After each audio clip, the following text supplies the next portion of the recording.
Alham- Alhamdulillah. Alhamdulilladzi hadana li hada wa ma kunna linahtadiya lawla an hadana Allah. Asyhadu an la ilaha illallah wahdahu la syarika lah wa asyhadu anna Muhammadan abduhu wa rasuluh. Allahumma shalli wa sallim wa barik ala Muhammad wa ala ali Muhammad. Amma ba'du. Yang saya hormati Ketua DKM Al-Kausar, yang saya hormati seluruh jamaah, bapak-bapak, ibu-ibu, mudah-mudahan yang hari ini semua dalam kondisi sehat walafiat. Alhamdulillah, mari sama-sama kita memanjatkan puji syukur hadirat Allah Subhanahu wa taala. Allah yang selalu senantiasa memberikan rahmat, taufik dan inayah kepada kita sekalian. Sehingga alhamdulillah sampai detik hari ini kita masih diberi satu kesempatan, kita masih diberi satu kenikmatan, baik itu nikmat sehat, nikmat rezeki, nikmat panjang umur. Dan insya Allah kita nanti akan laksanakan zikir, doa dan zikir bersama di lewat Zoom ini. Salawat dan salam kita sampaikan kepada junjungan Nabi besar Muhammad SAW beserta keluarganya, sahabatnya, dan insya Allah kita sebagai umatnya ada hingga zamannya, ada di dalamnya hingga di zaman. Amin amin ya rabbal alamin.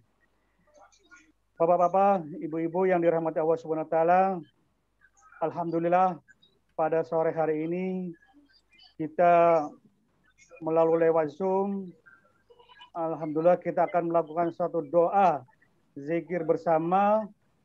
Mudah-mudahan dengan kondisi pandemi ini, insya Allah kita semua terutama wabil khusus buat jamaah warga Geria Telaga Breme, insya Allah semua bisa selalu dalam kondisi sehat walafiat. Dan mudah-mudahan buat rekan-rekan kita yang sedang mengalami isoman maupun dalam keadaan perawatan, insya Allah mudah-mudahan dengan segera diangkat penyakitnya. Amin amin ya rabbal alamin. Jemaah, nanti beberapa saat lagi kita akan melaksanakan zikir bersama. Insya Allah akan dipimpin oleh Muhammad Syekhul Bashir LC. Mungkin dia yang akan membimbing kita, dia akan yang memandu kita. Mudah-mudahan insya Allah doa dan yang kita sama-sama kita bacakan, insya Allah Allah akan meridhoinya Allah SWT. Amin ya rabbal alamin. Mungkin sebelum kita mulai, mungkin barangkali dari Ketua DKM barangkali ada satu sepatah kata akan yang menyampaikan. Monggo silakan Pak Asep. Baik Pak Proni. Bismillahirrahmanirrahim. Assalamualaikum warahmatullahi wabarakatuh. Waalaikumsalam. Alhamdulillah, alhamdulillahilladzi an'amana bi ni'matil imani wal Islam. Asyhadu an la ilaha illallah wa la syarika lahu wa asyhadu anna Muhammadan abduhu wa rasulul la nabiyya ba'da. Teriring puji dan syukur kepada Allah Subhanahu wa taala, salawat dan salam semoga tetap tercurah kepada Rasul kita Rasulullah Muhammad sallallahu alaihi wasallam. Alhamdulillah pada sore yang berbahagia ini kita bisa berhimpun di Zoom untuk sama-sama kita meningkatkan keimanan kita kepada Allah Subhanahu wa taala. Karena dengan seperti inilah kita akan senantiasa mendekatkan diri kepada Allah. Kita berdoa sama-sama kepada Allah agar kita bisa lebih dekat kepadanya dan kita bisa mencurahkan semua keinginan kita, mencurahkan semua kehendak kita. Ya. Dalam rangka apa? Dalam rangka kita berlindung kepada Allah terhadap ujian yang kita hadapi bersama ini. Dan semoga Allah Subhanahu wa taala segera mencabut ujian ini dan memberikan kesehatan kepada seluruh warga GTP, terkhusus jamaah Al-Kausar ya, dan juga bagi kita semua yang sedang mendapat bencana segera disehatkan, dan bapak-bapak ibu sekalian yang pada hari ini berada dalam keadaan sehat walafiat, semoga Allah tetap memberikan kesehatan dan keselamatan bagi kita semua. Bapak dan Ibu sekalian, kegiatan ini adalah kegiatan yang kami pandang perlu ya dalam rangka kita terus meriayah atau meningkatkan keimanan kita ya, karena dengan cara meningkatkan keimanan ini maka kekuatan kita dan dalam menghadapi semua cobaan akan semakin terlatih, akan semakin tumbuh kekuatan akan keimanan kita.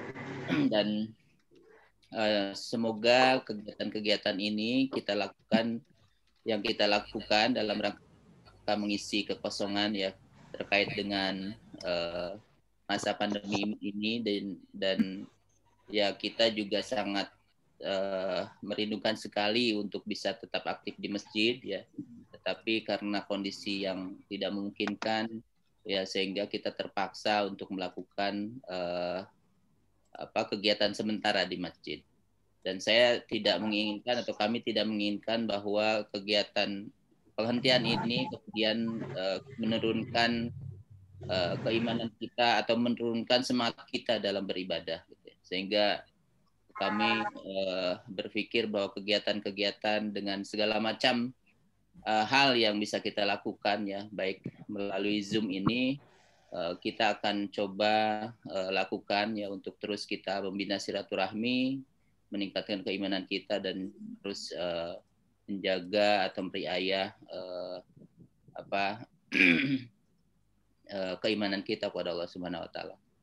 Mungkin itu saja Pak Roni yang bisa sampaikan. Terima kasih kepada Ustadz Syaiful Basir yang sudah bisa memandu dan juga memimpin doa nanti ya, dan juga mungkin saya harapkan bisa ada tausiah sedikit juga dari Ustadz ya untuk bisa memperkuat kita semua ini. Itu saja mungkin. Billahi taufiq wal hidayah. Wassalamualaikum warahmatullahi wabarakatuh. Waalaikumsalam warahmatullahi wabarakatuh. Alhamdulillah. Terima kasih Pak Ketua yang sudah menyampaikan. Kita berharap mungkin insya Allah dalam 1 minggu kita sekali.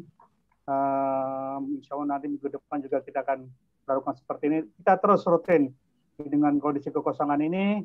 Kita akan selalu mendekatkan diri kepada Allah Subhanahu wa taala. Mudah-mudahan perumahan gereja Telaga Permai dengan segera diberi satu keberkahan dan corona pun bisa diangkat dari perumahan gereja Telaga Permai ini. Baik, kita langsung aja.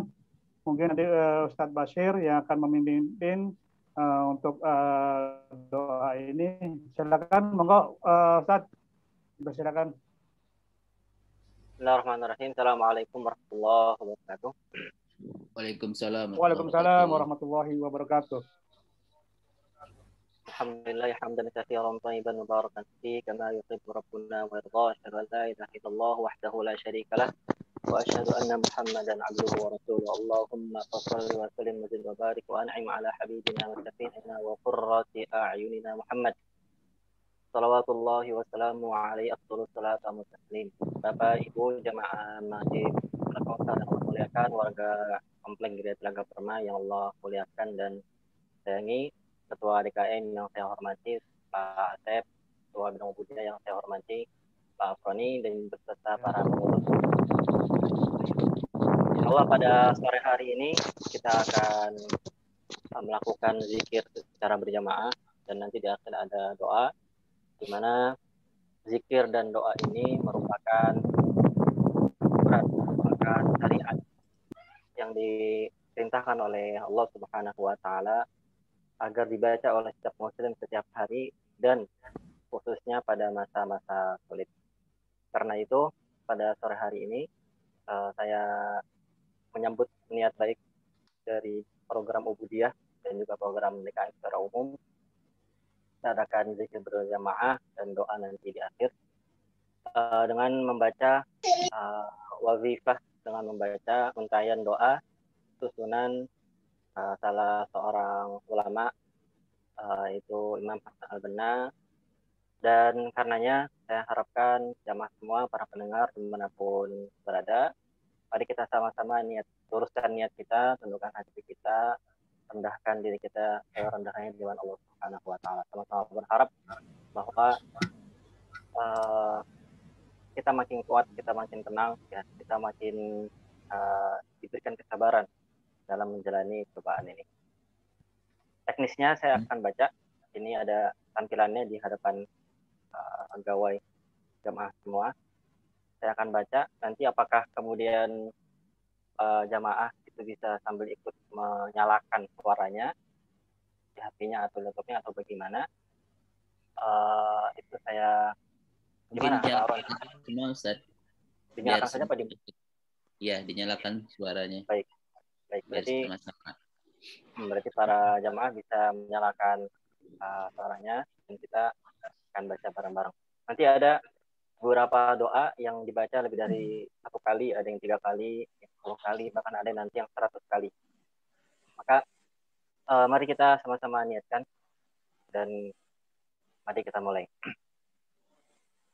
A'udzu billahi as-sami'il 'alim minasy syaithanir rajim. Bismillahirrahmanirrahim. Alhamdulillahi rabbil alamin. Ar-Rahmanir Rahim. Maliki yaumiddin. Iyyaka na'budu wa iyyaka nasta'in. Ihdinas siratal mustaqim. Siratal ladzina an'amta 'alaihim ghairil maghdubi 'alaihim waladdallin. Bismillahirrahmanirrahim. Alif Lam Mim. Dzalikal kitabu la raiba fihi hudan lil muttaqin alladzina yu'minuna bihi wa yuqimuna as-salata wa mimma razaqnahum yunfiqun walladzina yu'minuna bima unzila ilayka wa ma unzila min qablika wa bil akhirati hum yuqinun ulaika ala hudan min rabbihim wa ulaika humul muflihun.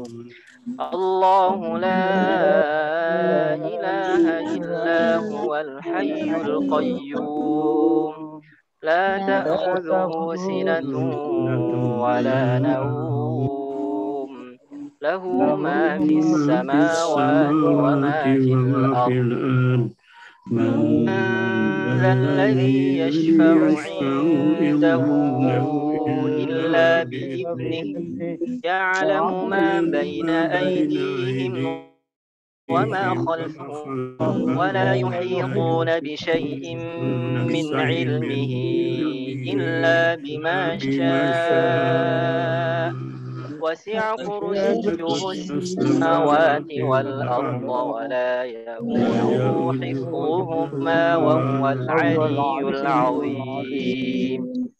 لا إكراه في الدين قد تبين الرشد من الغي فمن يكفر بالطاغوت ويؤمن بالله فقد استمسك بالعروة الوثقى لا انفصام لها والله سميع عليم. الله ولي الذين آمنوا يخرجهم من الظلمات إلى النور والذين كفروا أولياؤهم الطاغوت يخرجونهم من النور إلى الظلمات أولئك أصحاب النار هم فيها خالدون. لله ما في السماوات وما في الأرض وإن تبدوا ما في أنفسكم أو تخفوه يحاسبكم به الله فيغفر لمن يشاء ويعذب من يشاء والله على كل شيء قدير. آمن الرسول بما أنزل إليه من ربه والمؤمنون كل آمن بالله وملائكته وكتبه ورسله لا نفرق بين أحد من رسله وقالوا سمعنا وأطعنا غفرانك ربنا وإليك المصير. لا يكلف الله نفسا إلا وسعها لها ما كسبت وعليها ما اكتسبت ربنا لا تؤاخذنا إن نسينا أو أخطأنا ربنا ولا تحمل علينا إصرا كما حملته على الذين من قبلنا ربنا ولا تحملنا ما لا طاقة لنا به واعف عنا واغفر لنا وارحمنا أنت مولانا فانصرنا على القوم الكافرين. بسم الله الرحمن الرحيم. ألف لام ميم. الله لا إله إلا هو الحي القيوم وعنت الوجوه للحي القيوم وقد خاب من حمل ظلما ومن يعمل من الصالحات وهو مؤمن فلا يخاف ظلما ولا هضما فإن تولوا فقل حسبي الله لا إله إلا هو عليه توكلت وهو رب العرش العظيم. قل ادعوا الله أو ادعوا الرحمن أيما تدعوا فله الأسماء الحسنى ولا تجهر بصلاتك ولا تخافت بها وابتغ بين ذلك سبيلا وقل الحمد لله الذي لم يتخذ ولدا ولم يكن له شريك في الملك ولم يكن له ولي من الذل وكبره تكبيرا. أفحسبتم أنما خلقناكم عبثا وأنكم إلينا لا ترجعون فتعالى الله الملك الحق لا إله إلا هو رب العرش الكريم. ومن يدع مع الله إلها آخر لا برهان له به فإنما حسابه عند ربه إنه لا يفلح الكافرون. وقل رب اغفر وارحم وأنت خير الراحمين.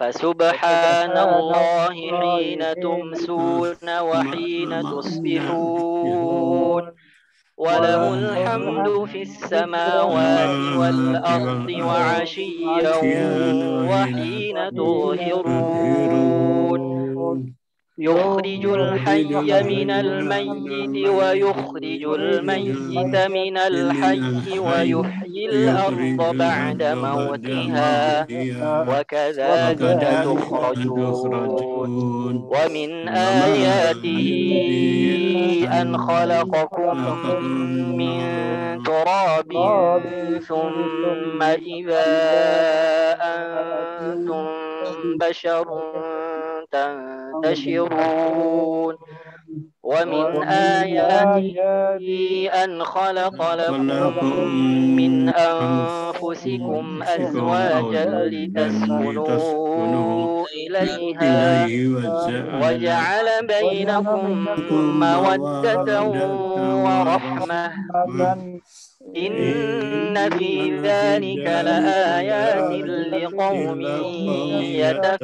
يتفكرون ومن آياته خلق السماوات والأرض واختلاف ألسنتكم وألوانكم إن في ذلك لآيات للعالمين ومن آياته منامكم بالليل والنهار وابتغاؤكم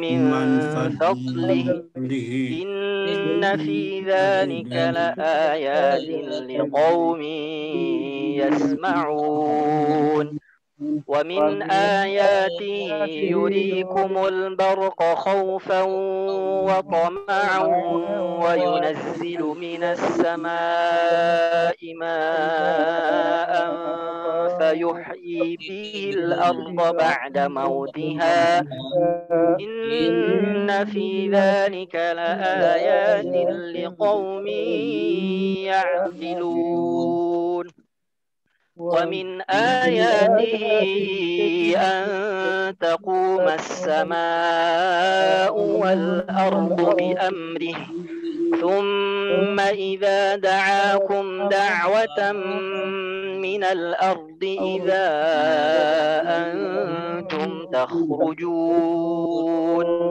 وله من في السماوات والأرض كل له قانتون بسم الله الرحمن الرحيم حميم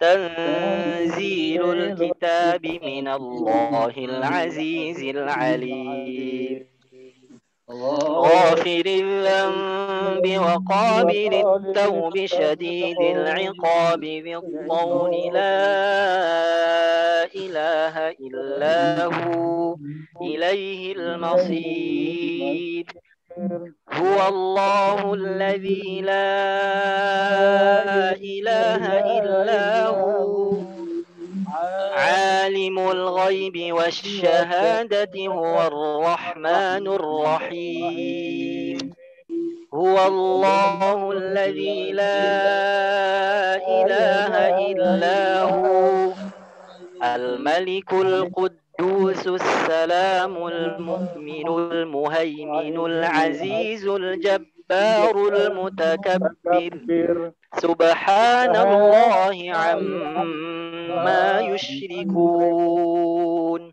هو الله الخالق البارئ المصور له الأسماء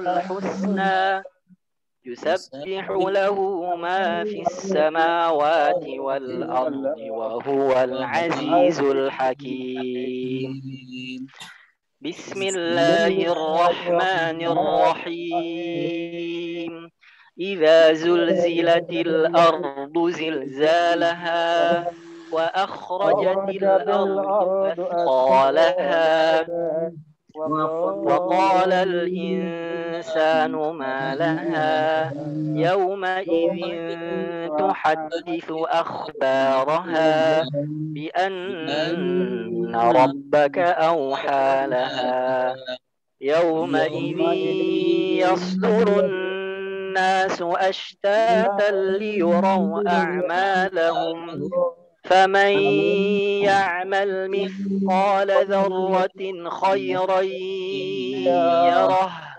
ومن يعمل مثقال ذرة شرا يره. بسم الله الرحمن الرحيم. قل يا أيها الكافرون لا أعبد ما تعبدون ولا أنتم عابدون ما أعبد ولا أنا عابد ما عبدتم ولا أنتم عابدون ما أعبد لكم دينكم ولي دين.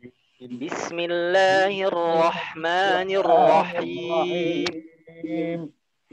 إذا جاء نصر الله والفتح ورأيت الناس يدخلون في دين الله أفواجا فسبح بحمد ربك واستغفره إنه كان توابا. بسم الله الرحمن الرحيم. قل هو الله أحد الله الصمد لم يلد ولم يولد ولم يكن له كفوا أحد.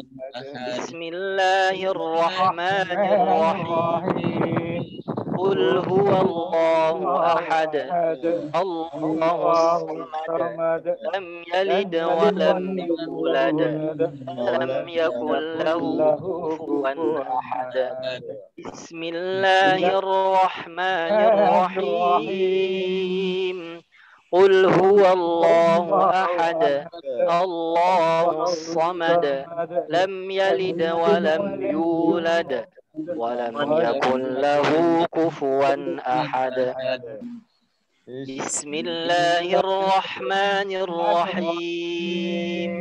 قل أعوذ برب الفلق من شر ما خلق ومن شر غاسق إذا وقب ومن شر النفاثات في العقد ومن شر حاسد إذا حسد.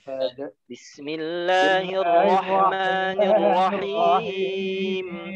قل أعوذ برب الفلق من شر ما خلق ومن شر غاسق إذا وقب ومن شر النفاثات في العقد ومن شر حاسد إذا حسد.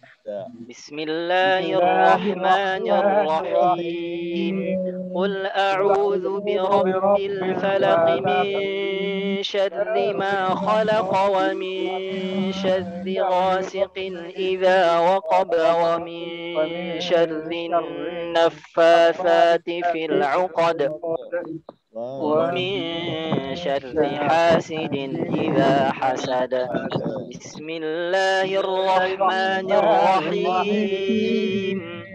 قل أعوذ برب الناس ملك الناس إله الناس من شر الوسواس الخناس الذي يوسوس في صدور الناس من الجنة والناس. بسم الله الرحمن الرحيم. قل أعوذ برب الناس ملك الناس إله الناس من شر الوسواس الخناس الذي يوسوس في صدور الناس من الجنة والناس. بسم الله الرحمن الرحيم. قل أعوذ برب الناس ملك الناس إله الناس من شر الوسواس الخناس الذي يوسوس في صدور الناس من الجنة والناس. أمسينا وأمسى الملك لله والحمد لله لا شريك له لا إله إلا هو وإليه النشور. أمسينا وأمسى الملك لله والحمد لله لا شريك له لا إله إلا هو وإليه النشور. أمسينا وأمسى الملك لله والحمد لله لا شريك له لا إله إلا هو وإليه النشور. أمسينا على فطرة الإسلام وكلمة الإخلاص وعلى دين نبينا محمد صلى الله عليه وسلم وعلى ملة أبينا إبراهيم حنيفا وما كان من المشركين. أمسينا على فطرة الإسلام وكلمة الإخلاص وعلى دين نبينا محمد صلى الله عليه وسلم وعلى ملة أبينا إبراهيم حنيفا وما كان من المشركين. أمسينا على فطرة الإسلام وكلمة الإخلاص وعلى دين نبينا محمد صلى الله عليه وسلم وعلى ملة أبينا إبراهيم حنيفا وما كان من المشركين. اللهم إني أمسيت منك في نعمة وعافية وستر فأتم علي نعمتك وعافيتك وسترك في الدنيا والآخرة. اللهم إني أمسيت منك في نعمة وعافية وستر فأتم علي نعمتك وعافيتك وسترك في الدنيا والآخرة. اللهم إني أمسيت منك في نعمة وعافية وستر فأتم علي نعمتك وعافيتك وسترك في الدنيا والآخرة. اللهم ما أمسى بي من نعمة أو بأحد من خلقك فمنك وحدك لا شريك لك فلك الحمد ولك الشكر. اللهم ما أمسى بي من نعمة أو بأحد من خلقك فمنك وحدك لا شريك لك، فلك الحمد ولك الشكر. اللهم ما أمسى بي من نعمة أو بأحد من خلقك فمنك وحدك لا شريك لك، فلك الحمد ولك الشكر. يا ربي لك الحمد كما ينبغي لجلال وجهك وعظيم سلطانك. يا ربي لك الحمد كما ينبغي لجلال وجهك وعظيم سلطانك. يا ربي لك الحمد كما ينبغي لجلال وجهك وعظيم سلطانك. يا ربي لك الحمد كما ينبغي لجلال وجهك وعظيم سلطانك. رضيت بالله ربا وبالإسلام دينا وبمحمد نبيا ورسولا. رضيت بالله ربا وبالإسلام دينا وبمحمد نبيا ورسولا. رضيت بالله ربا وبالإسلام دينا محمد نبيا ورسولا. سبحان الله وبحمده عدد خلقه ورضا نفسه وزنة عرشه ومداد كلماته. سبحان الله وبحمده عدد خلقه ورضا نفسه وزنة عرشه ومداد كلماته. سبحان الله وبحمده عدد خلقه ورضا نفسه وزنة عرشه ومداد كلماته.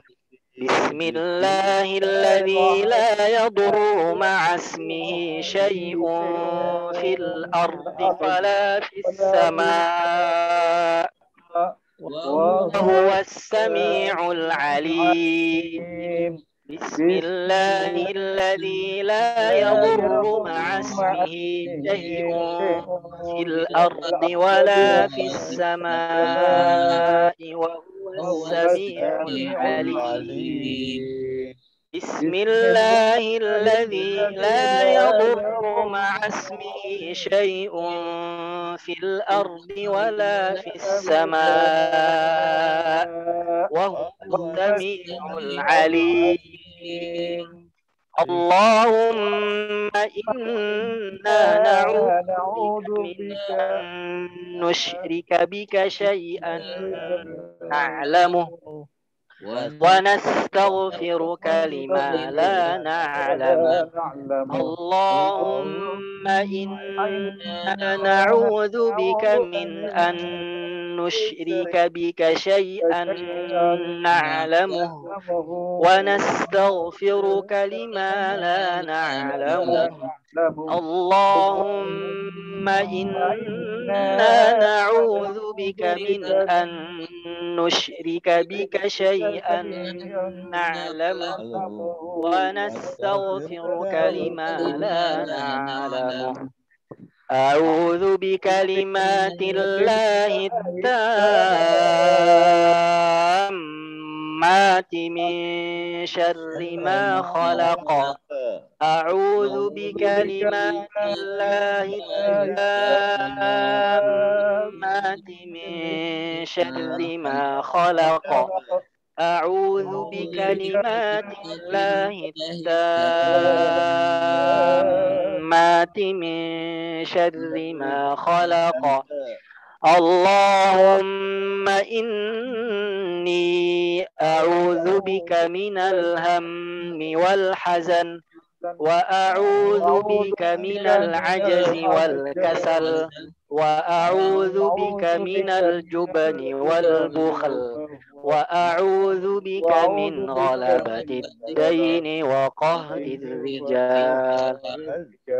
اللهم إني أعوذ بك من الهم والحزن، وأعوذ بك من العجز والكسل، وأعوذ بك من الجبن والبخل، وأعوذ بك من غلبة الدين وقهر الرجال. اللهم إني أعوذ بك من الهم والحزن، وأعوذ بك من العجز والكسل، وأعوذ بك من الجبن والبخل، وأعوذ بك من غلبة الدين وقهر الرجال. اللهم عافني في بدني، اللهم عافني في سمعي، اللهم عافني في بصري، اللهم عافني في بدني، اللهم عافني في سمعي، اللهم عافني في بصري، اللهم عافني في بدني، اللهم عافني في سمعي، اللهم عافني في بصري. اللهم إني أعوذ بك من الكفر والفقر. اللهم إني أعوذ بك من عذاب القبر. لا إله إلا أنت. اللهم إني أعوذ بك من الكفر والفقر. اللهم إني أعوذ بك من عذاب القبر. لا إله إلا أنت. اللهم إني أعوذ بك من الكفر والفقر. اللهم إني أعوذ بك من عذاب القبر. اللهم أنت ربي لا إله إلا أنت خلقتني وأنا عبدك، أنا على عهدك ووعدك ما استطعت. أعوذ بك من شر ما صنعت. أبوء لك بنعمتك علي، أبوء بذنبي فاغفر لي، فإنه لا يغفر الذنوب إلا أنت. اللهم أنت ربي لا إله إلا أنت. خلقتني وأنا عبدك، وأنا على عهدك ووعدك ما استطعت. أعوذ بك من شر ما صنعت. أبوء لك بنعمتك علي وأبوء بذنبي فاغفر لي، فإنه لا يغفر الذنوب إلا أنت. اللهم أنت ربي لا إله إلا أنت خلقتني وأنا عبدك وأنا على عهدك ووعدك ما استطعت أبوء لك بنعمتك علي وأبوء بذنبي فاغفر لي فإنه لا يغفر الذنوب إلا أنت أستغفر الله الذي لا إله إلا هو الحي القيوم وأتوب إليه أستغفر الله الذي لا إله إلا هو الحي القيوم وأتوب إليه أستغفر الله الذي لا إله إلا هو الحي القيوم وأتوب إليه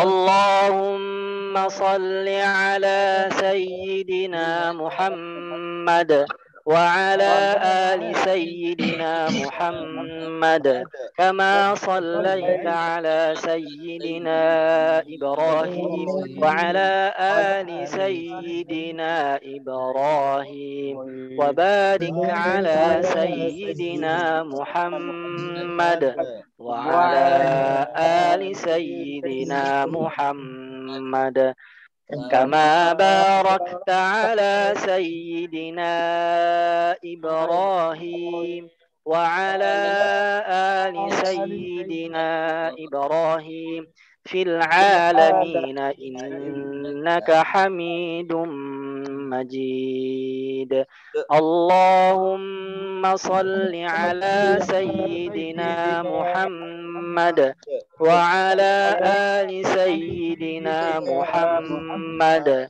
كما صليت على سيدنا إبراهيم وعلى آل سيدنا إبراهيم وبارك على سيدنا محمد وعلى آل سيدنا محمد كما باركت على سيدنا إبراهيم وعلى آل سيدنا إبراهيم في العالمين إنك حميد مجيد اللهم صل على سيدنا محمد وعلى آل سيدنا محمد كما صليت على سيدنا إبراهيم وعلى آل سيدنا إبراهيم وبارك على سيدنا محمد وعلى آل سيدنا محمد كما باركت على سيدنا إبراهيم وعلى آل سيدنا إبراهيم في العالمين إنك حميد مجيد. Ini 100 kali ya Bapak ya. Subhanallah ini. Subhanallah walhamdulillah wa la ilaha illallah wallahu akbar. Subhanallah walhamdulillah wa la ilaha illallah wallahu akbar. Subhanallah walhamdulillah wa la ilaha illallah wallahu akbar. سبحان الله والحمد لله ولا إله إلا الله والله أكبر سبحان الله والحمد لله ولا إله إلا الله والله أكبر سبحان الله والحمد لله ولا إله إلا الله والله أكبر سبحان الله والحمد لله ولا إله إلا الله والله أكبر سبحان الله والحمد لله ولا إله إلا الله والله أكبر سبحان الله والحمد لله ولا إله إلا الله والله أكبر سبحان الله والحمد لله ولا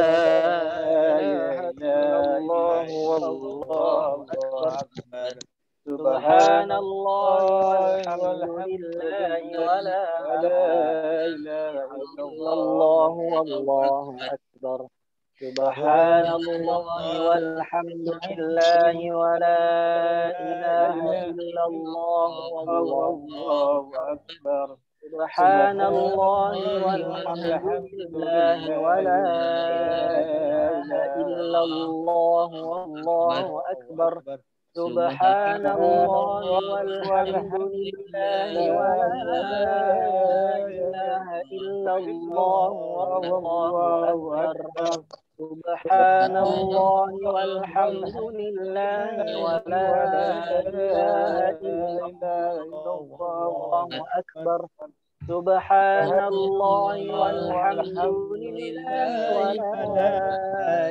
إله إلا الله والله أكبر سبحان الله والحمد لله ولا إله إلا الله والله أكبر سبحان الله والحمد لله ولا إله إلا الله والله أكبر سبحان الله والحمد لله ولا إله إلا الله والله أكبر سبحان الله والحمد لله ولا إله إلا الله والله أكبر سبحان الله والحمد لله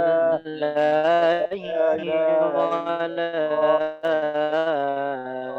إله إلا الله والحمد لله ولا إله إلا الله والله أكبر سبحان الله والحمد لله ولا إله إلا الله والله أكبر سبحان الله والحمد لله ولا إله إلا الله والله أكبر سبحان الله والحمد لله ولا إله إلا الله والله أكبر سبحان الله والحمد لله ولا إله إلا الله والله أكبر سبحان الله والحمد لله ولا إله إلا الله والله أكبر سبحان الله والحمد لله ولا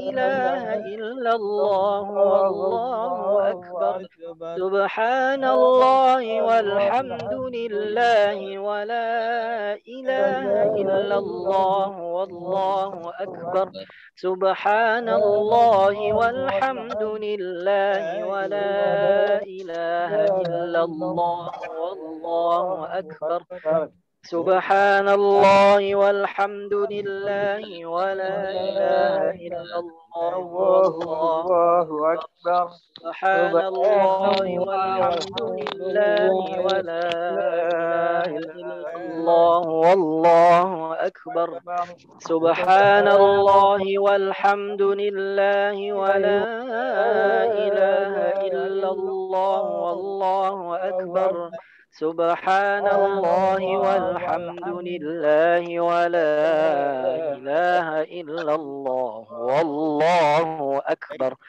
سبحان الله والحمد لله ولا إله إلا الله والله أكبر سبحان الله والحمد لله ولا إله إلا الله والله أكبر سبحان الله والحمد لله ولا إله إلا الله والله أكبر سبحان الله والحمد لله ولا إله إلا الله والله أكبر سبحان الله والحمد لله ولا إله إلا الله والله أكبر سبحان الله والحمد لله ولا إله إلا الله والله أكبر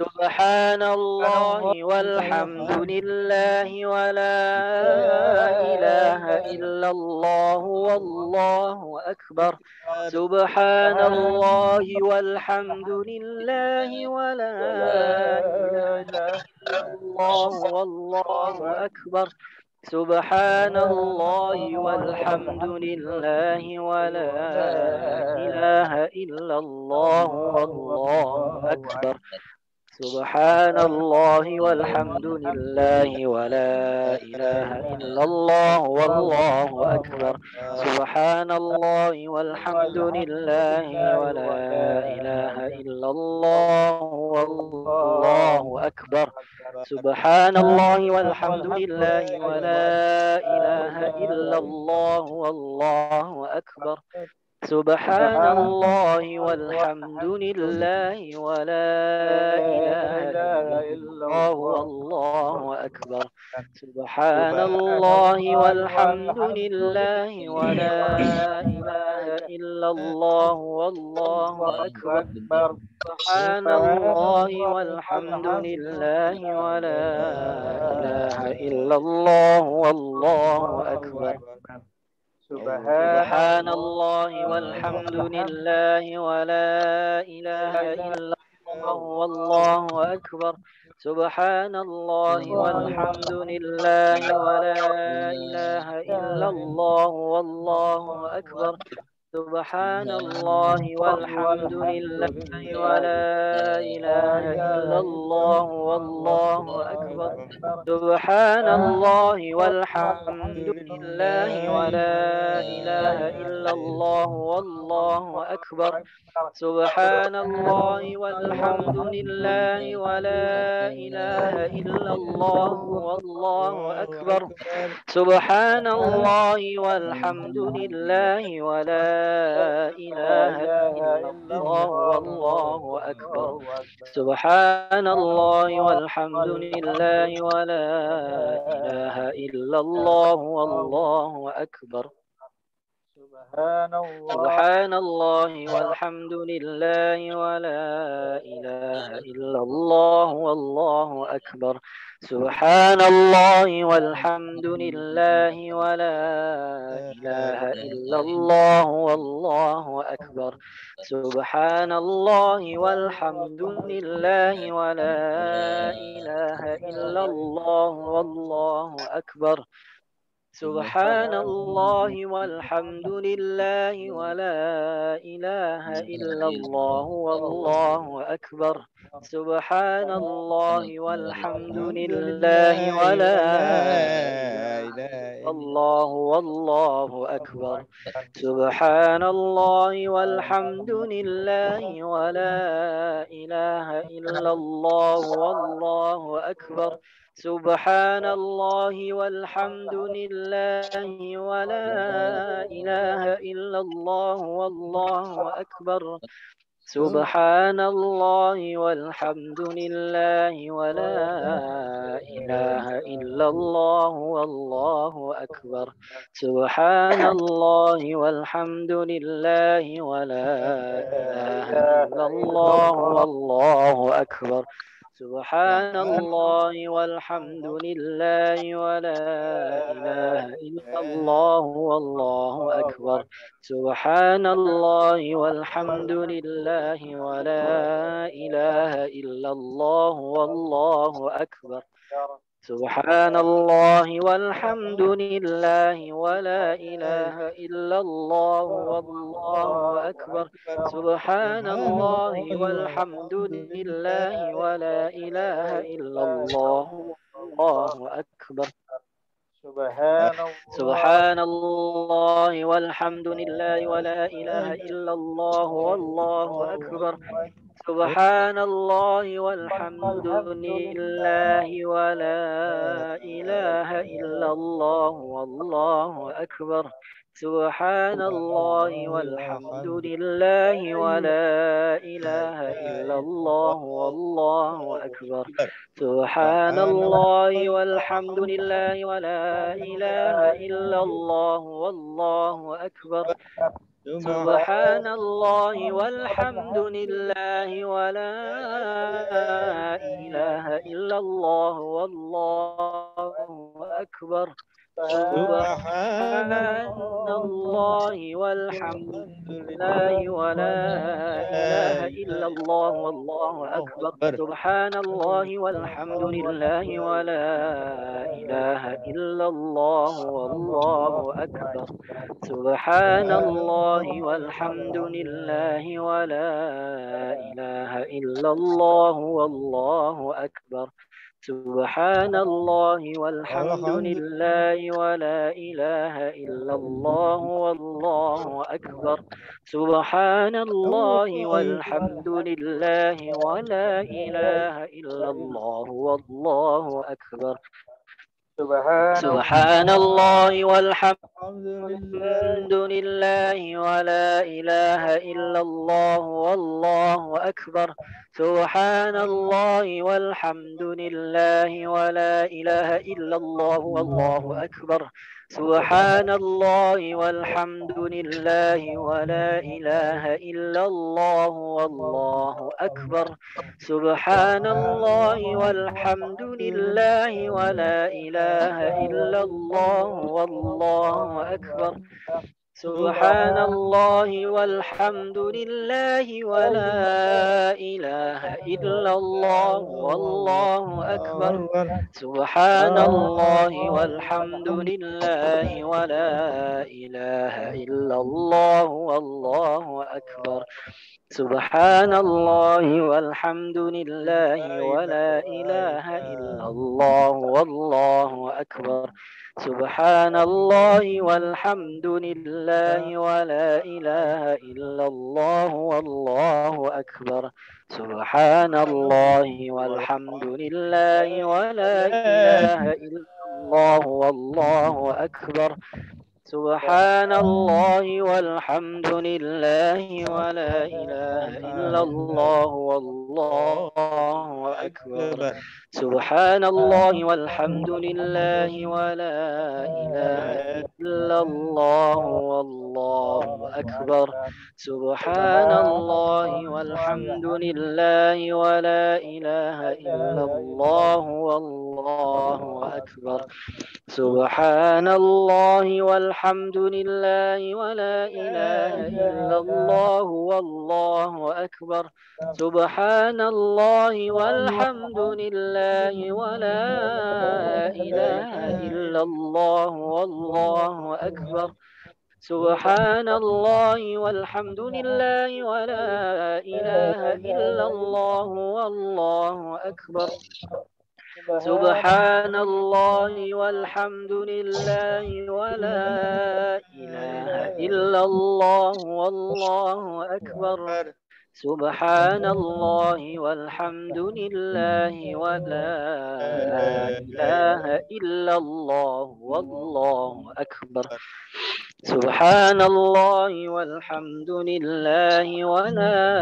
إله إلا الله والله أكبر سبحان الله والحمد لله ولا إله إلا الله والله أكبر لا إله إلا الله وحده لا شريك له له الملك وله الحمد وهو على كل شيء قدير لا إله إلا الله وحده لا شريك له له الملك وله الحمد وهو على كل شيء قدير لا إله إلا الله وحده لا شريك له له الملك وله الحمد وهو على كل شيء قدير لا إله إلا الله وحده لا شريك له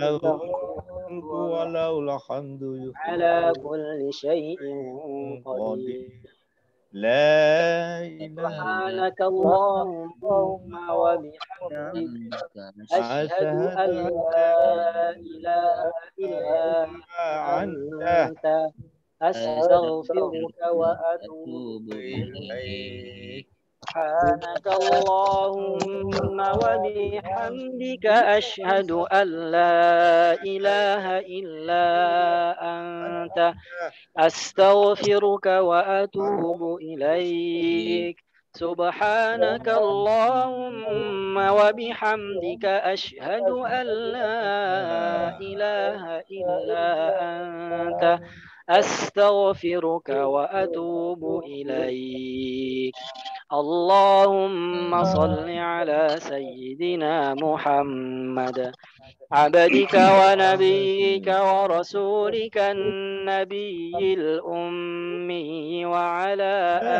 آله وصحبه وسلم تسليما عدد ما أحاط به علمك وخط به قلمك وأحصاه كتابك وارض اللهم عن ساداتنا أبي بكر وعمر وعثمان وعلي وعن الصحابة أجمعين وعن التابعين وتابعيهم بإحسان إلى يوم الدين سبحان ربك رب العزة عما يصفون وسلام على المرسلين والحمد لله رب العالمين قل اللهم مالك الملك تؤتي الملك من تشاء وتنزع الملك ممن تشاء وتعز من تشاء وتذل من تشاء بيدك الخير إنك على كل شيء قدير تولج الليل في النهار وتولج النهار في الليل وتخرج الحي من الميت وتخرج الميت من الحي وترزق من تشاء بغير حساب اللهم إن هذا إقبال ليلك وإدبار نهارك وأصوات دعاتك فاغفر لي اللهم إنك تعلم أن هذه القلوب قد اجتمعت على محبتك والتقت على طاعتك وتوحدت على دعوتك وتعاهدت على نصرة شريعتك فوثق اللهم رابطتها وأدم ودها واهدها سبلها واملها بنورك الذي لا يخبو واشرح صدورها بفيض الإيمان بك وجميل التوكل عليك وأحيها بمعرفتك وأمتها على الشهادة في سبيلك إنك نعم المولى ونعم النصير اللهم آمين وصل اللهم على سيدنا محمد وعلى آله وصحبه وسلم والحمد لله رب العالمين.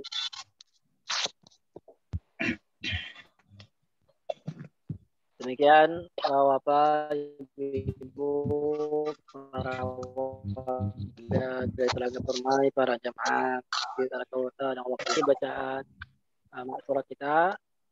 Ya, semoga Allah Subhanahu wa taala menerima zikir kita, menerima doa kita, menerima munajat kita pada sore hari ini. Bapak-bapak, ibu-ibu yang Allah muliakan, saya sebelum menutup ingin sedikit bercerita bahwa ternyata doa itu adalah salah satu cara kita untuk menambah optimisme. Berzikir itu adalah salah satu cara yang paling ampuh agar kita makin tenang, makin percaya diri, makin optimisme terhadap apa yang Allah tentukan dan Allah tetapkan. Bagian dari kesempurnaan iman terhadap qada dan qadar adalah dengan senantiasa memaksimalkan doa dan zikir. Dikisahkan bahwa Ibnu Katsir rahimahullah ta'ala dalam kitab tafsirnya, beliau mengutip kisah salah seorang ulama yang lebih dulu hidup dari beliau, yaitu Al-Imam Ibnu Asakir. Dikisahkan bahwa Imam Ibnu Asakir itu di masa mudanya pernah bekerja sebagai penyewa kuda. Maka pada suatu hari ada seorang yang menyewa kudanya dan Al-Hafidz Imam Ibnu Asakir diminta untuk mendampingi si lelaki ini. Maka kemudian Al-Hafidz Ibnu Asakir yang memiliki kuda ini pun menerima tawaran ini dengan upah. Berjalanlah mereka berdua, Al-Hafidz Ibnu Asakir dengan seorang lelaki ini, berangkat dia dari Damaskus ke sebuah kota yang bernama Az-Zabadani. Saat Al-Hafidz Ibnu Asakir bersama pelanggannya ini melewati jalan yang begitu panjang, sampailah mereka ke sebuah jalan yang tidak diketahui oleh Ibnu Asakir. Maka penumpang yang menyewa jasa Ibnu Asakir dan kudanya ini berkata kepada Ibnu Asakir, "Wahai, ambil jalan ini, pilih jalan ini, karena jalan ini lebih dekat. Jadi ada persimpangan." Lalu si penumpang mengarahkan Ibnu Asakir untuk mengambil jalan yang salah satu dari dua jalan itu. Maka Ibnu Asakir berkata kepada penumpang ini, "Sesungguhnya aku tidak pernah lewat jalan ini. Aku biasanya kalau berangkat dari Damaskus ke kota yang kamu tuju, itu biasa mengambil jalan yang sebelah yang satunya lagi." Tapi kemudian si penumpang ini menekankan, bilang, "Tidak apa-apa, ambil saja jalan ini, karena dia lebih dekat." Maka kemudian Ibnu Asakir menerima, dan karena di bawah paksaan, dia jalanlah kemudian ke jalan yang diminta oleh si penumpang. Jalanlah dia sampai ke satu lembah yang begitu angker, begitu gelap, dan ditemukanlah di lembah itu banyak sekali mayat-mayat yang sudah bergelimpangan. Saat itulah kemudian Ibnu Asakir menyadari bahwa ternyata lelaki ini yang menyewa kudanya dia, yang menyewa kendaraannya dia adalah seorang perompak. Lalu si lelaki ini bilang, berhenti, turun. Lalu kemudian dia ambil pedangnya dan ingin membunuh Ibnu Asakir. Larilah Ibnu Asakir dari si lelaki ini. Dia lari kemudian kabur agar kemudian tidak terbunuh. Kata Ibnu Asakir, ambil ini semua kuda dan kendaraannya, gerobaknya ambil semua. Asalkan aku selamat. Tapi kata si perompak ini, tidak. Aku ingin membunuhmu agar tidak ada saksi bahwa aku adalah perompak. Aku adalah pencuri. Aku adalah pembunuh. Lalu kemudian Ibnu Asakir karena dia adalah seorang ulama, dia peringatkan, takutlah kamu akan iqab Allah, takutlah kamu akan hukuman Allah Subhanahu wa taala. Tapi si perompak ini nggak terima.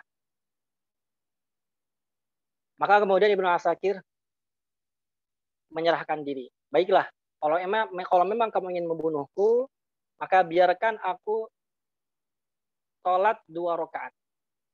Setelah aku sholat 2 rakaat, baru kamu boleh bunuh aku. Maka si perompak ini bilang, ya silakan, kamu boleh sholat 2 rakaat. Sholatlah Ibnu Asakir. Ketika dia sholat sunnah, saking gemetarnya, saking takutnya, bahwa di belakangnya ada pedang yang terhunus, saking takutnya, semua hafalan Al-Quran yang telah dia hafal itu hilang semuanya. Karena apa? Karena takut. Karena ada di belakangnya itu perompak yang siap langsung membunuh ketika dia sudah salam. Saat itu, karena ditunggu terlalu lama, si perompak bilang begini, ayo cepetan sholatnya. Lalu kemudian saat itu, detik itu juga, hanya 1 ayat yang terlintas di benak Al-Hafidz Ibnu Asakir. Hanya 1 ayat yang terlintas. Yaitu ayat Allah Subhanahu wa taala di surat An-Naml ayat 62. Ayat 62 dari surah An-Naml juz 20. Bunyinya seperti ini. Amman yujibul muttarra idza da'ahu wa yakshifus su'a wa yaj'alukum khulafa'al ard. A ilahum ma'allah qalilan ma tadhakkarun. Maka adakah yang senantiasa menjawab semua orang-orang yang merendahkan diri dan berdoa meminta pertolongan di dalam keadaan genting dan darurat? Adakah zat yang mampu menghapus, mengangkat semua mara bahaya, semua sakit, semua sedih? Adakah zat yang mampu menjadikan manusia ini semuanya sebagai pemimpin di atas muka bumi ini kecuali Allah? Ailahum ma'allah qalilan ma tadhakkarun. Ketika ia baca ayat ini berulang-ulang, tiba-tiba dari seberang lembah muncul seorang penunggang kuda yang lari begitu kencang dengan kudanya sambil di tangannya ada tombak. Tanpa berpikir panjang lebar, dilemparnya tombak ini ke pihak perompak, si pencuri, si pembunuh ini. Dan hanya dengan 1 lemparan langsung sampai ke jantung si pencuri dan jatuh seketika. Ketika si pencuri ini sudah mati, Al-Hafidz Ibnu Asakir kemudian ikut menumpang di belakang si penunggang kuda ini. Kemudian Al-Hafidz Ibnu Asakir bertanya kepada si penunggang kuda, Billahi man anta, demi Allah siapa kamu? Kenapa tiba-tiba kamu bisa datang? Siapa kamu? Faqala, maka kemudian si penunggang kuda ini bilang, Ana abdul ladzi yujibul muttarra idza da'ahu wa yakshifus su'a. Aku adalah utusan dan hamba Allah sebagai jawaban atas permintaan kamu di saat genting-gentingnya, di saat darurat-daruratnya. Aku diutus oleh Allah Subhanahu wa taala untuk menghapus rasa takut, dan rasa khawatir di diri kamu. Maka kemudian Al-Hafidz Ibnu Asakir pun mengambil lagi barang yang dia miliki yang tadinya ingin dirampok oleh si pencuri, dan kemudian dia kembali ke Damaskus, ke kota kelahirannya dengan keadaan selamat. Kisah ini kisah nyata para jamaah sekalian, dicantumkan oleh Al-Hafidz Ibnu Katsir dalam tafsirnya saat menafsirkan ayat 62 surah An-Naml ini. Pelajaran yang bisa kita bagikan pada sore ini adalah dalam keadaan genting, dalam keadaan kekhawatiran, bahkan dalam situasi kita lupa semua hal yang buat kita penting. Bayangkan Al-Hafidz Ibnu Asakir adalah ulama, dia hafal hadis, hafal Quran, tapi di saat gentingnya dia pedang itu ada di lehernya, dia lupa, tapi dia ingat satu ayat, di mana ayat itu adalah ayat minta pertolongan. Itulah pertolongan Allah Subhanahu wa taala yang pertama, diingatkannya seorang hamba tentang ayat pertolongan. Lalu yang kedua adalah datangnya solusi, datangnya jalan keluar dari arah-arah yang tidak disangka-sangka. Wa may yattaqillaha yaj'al lahu makhraja. Siapa yang senantiasa bertakwa akan Allah Subhanahu wa taala kirimkan bantuan, kirimkan jalan keluar dari arah-arah yang tidak jelas.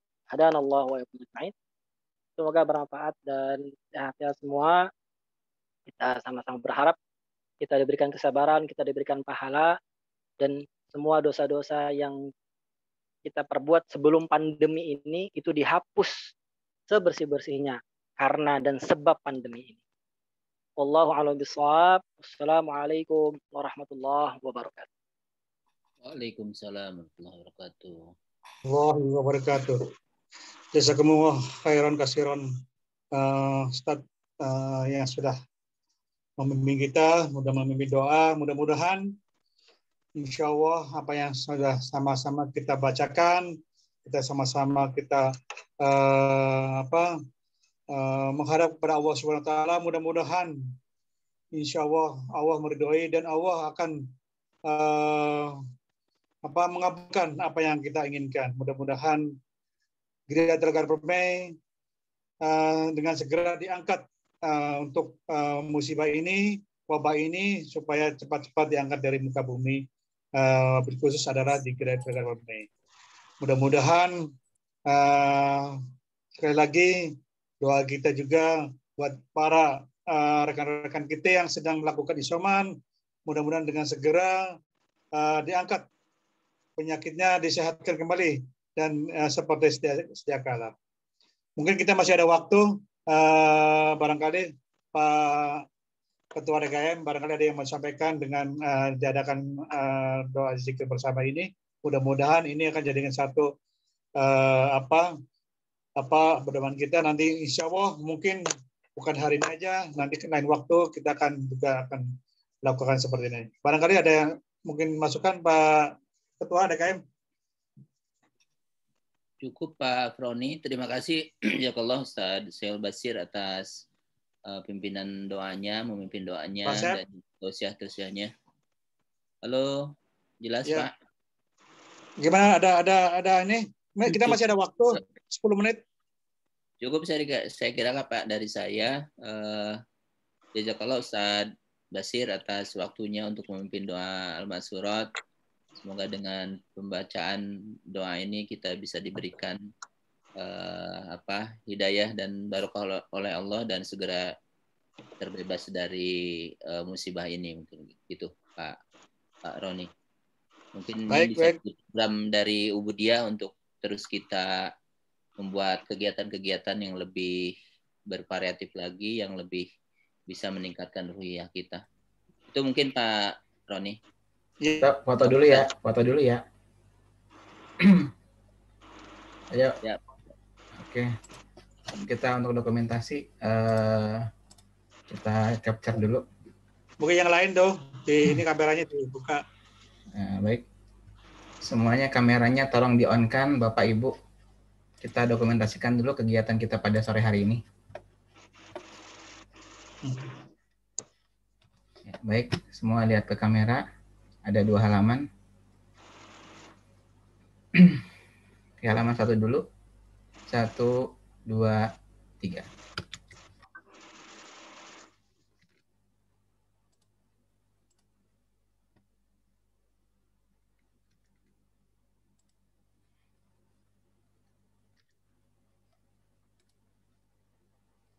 Oke, kemudian halaman 2.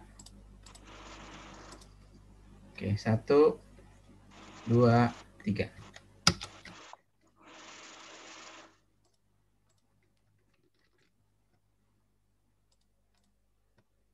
Baik, terima kasih. Terima kasih Pak Yudi. Sebelum kita tutup, saya ucapkan terima kasih kepada seluruh bapak-bapak, ibu-ibu, jamaah yang sudah ikut partisipasi di dalam acara ini. Kita zikir dan doa bersama. Mudah-mudahan semua yang hadir di sini, insya Allah akan mengabulkan doa-doa kita, baik untuk kita pribadi maupun untuk seluruh keluarganya. Mudah-mudahan dijauhkan dari segala mara bahaya, dijauhkan dari segala virus corona, dan selalu disehatkan dan selalu diberi keberkahan dari Allah Subhanahu wa taala. Sebelumnya kami mohon maaf bila ada kata-kata yang kurang berkenan, bila mohon dibukakan pintu lebar-lebar. Baik, kita tutup dengan kafaratul majelis. Subhanallah wa bihamdika asyhadu an la ilaha illa anta astaghfiruka wa atubu ilaik. Assalamualaikum warahmatullahi wabarakatuh. Waalaikumsalam warahmatullahi wabarakatuh. Oke, dadah.